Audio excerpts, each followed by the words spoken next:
PhoneDog.com, and it's a long story why I can't use my usual little mini studio where I shoot videos with a nice black backdrop.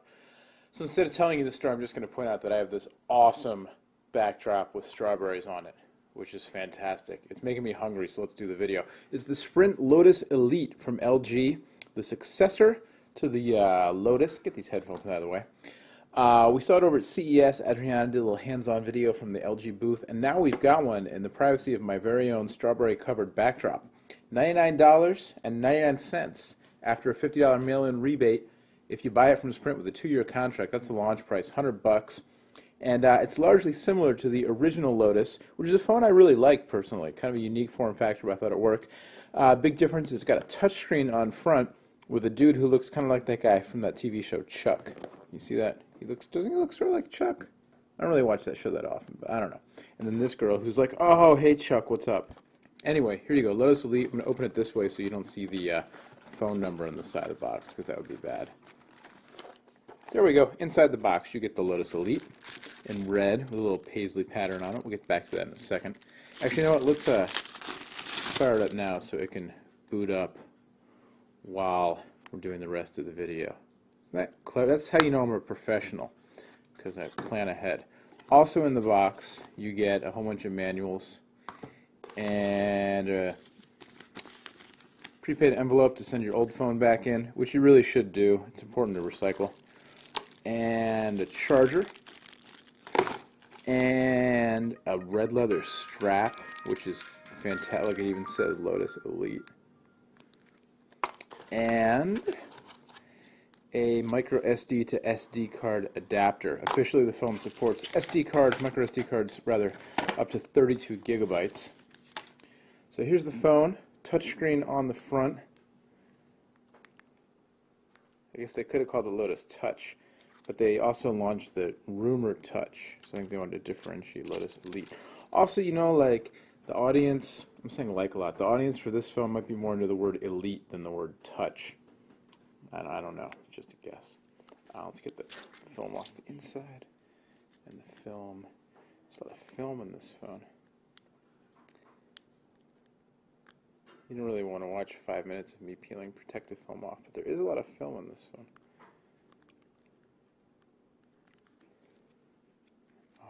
Right. Oh, I have a new voicemail. I just turned the phone on already. New voicemail. Interesting. So, yeah, sure, let's calibrate it right now. Touchscreen on the front. Large touchscreen, too. Okay, well, there's no target, so I don't know. Range. I failed the calibration game. I have no control over my thumbs. Sure.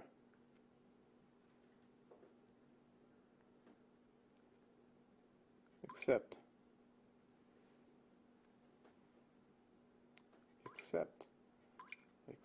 There we go.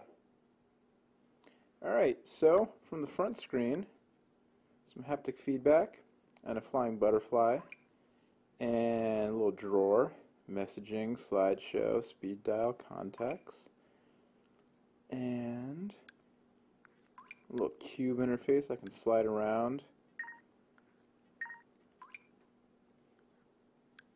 There's a slideshow. No contacts in my phone book.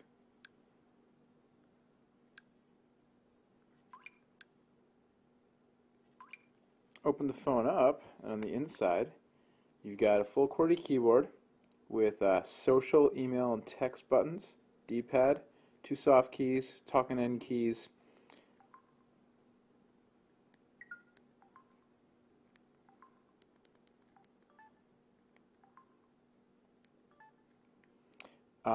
speaker button that took me to my history log, back button, 2 megapixel camera. That's clever. It's on the hinge, so when the phone's closed, well, is that clever? When the phone's closed, you can, yeah, because you can use it with the touch screen, I'm assuming. If I unlock the phone, and I press the camera button on the side, and then I can use the camera this way. And then if I open the phone up, I can take self-portraits. Hi, Mom. The Sprint one-click interface up there on the top. On the right side of the phone, we've got a camera button, a lock button, micro SD card slot with the 1 GB card pre-installed. On the other side, headphone jack, rocker switch for volume, or actually, rocker switch, and your USB port. And the headphone jack, is this a 2.5? Why would you put a 2.5 millimeter? It's so frustrating. It's a 2.5 millimeter headphone jack. I guess they wanted to keep the phone thin, but I don't know. I think you could have figured out a way to put a 3.5 in there, maybe on the hinge right there. I'm no designer. I'm no electrical engineer. I just critique stuff. Then in the back, you've just got lots of really nice flowers. It's cool. I like I like what they've done with the Lotus. It was a cool phone, kind of, do a little bit different style with lots of functionality with the full keyboard. It was a nice, comfortable keyboard, HTML browser, that kind of stuff. And they've stepped it up a little bit with the touchscreen. So let's real quick hit the text button. Do a new address.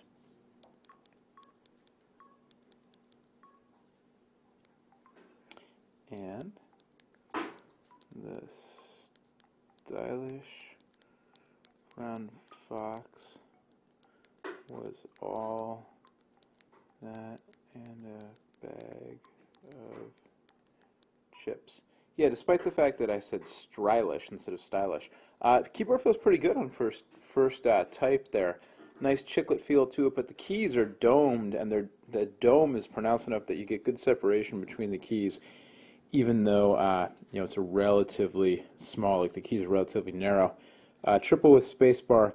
Weird that there's no button there. There's a blank spot down there in the corner. I've seen some phones recently doing that. Why not just add another button, and then your spacebar could be more centered? I don't know. It's, whatever. Okay. And then you've got the one-click interface. You've seen this on Sprint phones before. But let's see what happens if I hit the social button. I can customize. I can go straight to, so it's a shortcut to the one-click interface. You can go straight to whichever tile you want, Facebook, MySpace, or Twitter. And then from the outside of the device,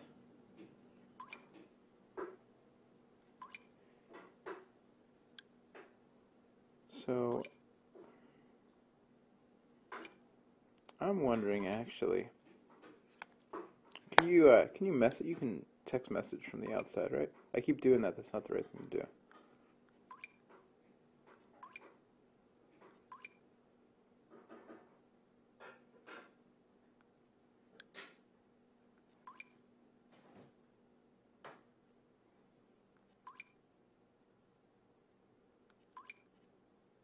You have to open it up to compose a message. Alright, well, I suppose that makes sense. Kind of limited functionality on the touchscreen. But, they can say it as a touchscreen, right? And I would assume that I should be able from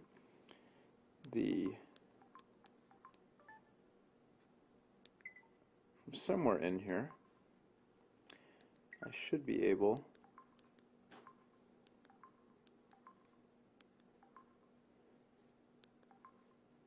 to change the screensaver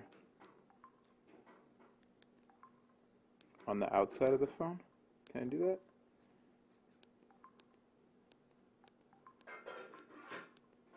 I'm going to have to figure that out.